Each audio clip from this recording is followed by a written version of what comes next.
Bonjour, oui, je m'appelle Ludovic, j'ai actuellement 28 ans et j'ai été reconnu autiste Asperger en janvier 2010. J'avais 27 ans, jusqu'à 26 ans à peu près, j'avais pas vraiment de vie sociale à proprement parler. À 26 ans, j'ai fait un peu de musique avec un ami que jusque-là que j'avais rencontré au lycée mais que je voyais de façon très espacée avant. Donc voilà. On a fait on a fait un peu de musique tous les deux et il m'a donné du recul en me faisant faire des soirées, des choses comme ça. Donc il m'a permis pour la première fois, il m'a donné du recul par rapport au regard des gens, tout ça.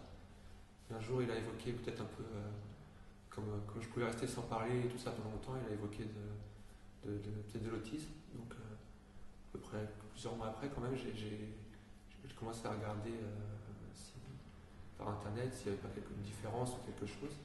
Si j'avais pas une différence ou ouais. C'est vers 27 ans à peu près que j'ai commencé à prendre conscience du syndrome à travers une association qui m'a présenté par MSN à des Asperger et au fur et à mesure on a noué des liens d'amitié avec plusieurs voilà. Et j'ai été reconnu en janvier 2010. Ben, en fait avant j'avais vraiment aucune conscience d'une différence quelle qu'elle soit.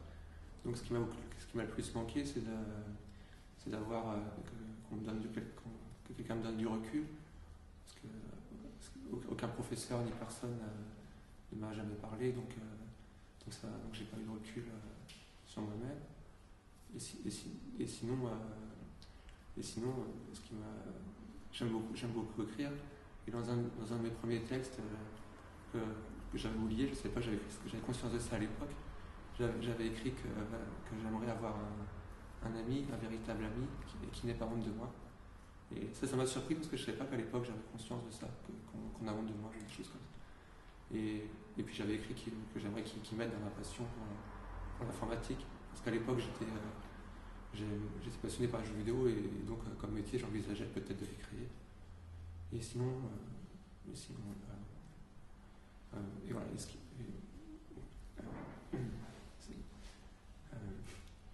Et sinon, ce qui m'a le plus manqué, en fait, c'est comme par rapport comme j'avais pas de repères ou de point de comparaison ou de possibilité de me comparer par rapport aux autres, c'est vraiment la notion de dialogue, quoi. C'est-à-dire qu'il aurait fallu des rapports plus humains avec les professeurs, ou des gens qui. C'est vraiment la notion de communication, je pense, mais qui a été accentuée par l'environnement, je pense. Voilà.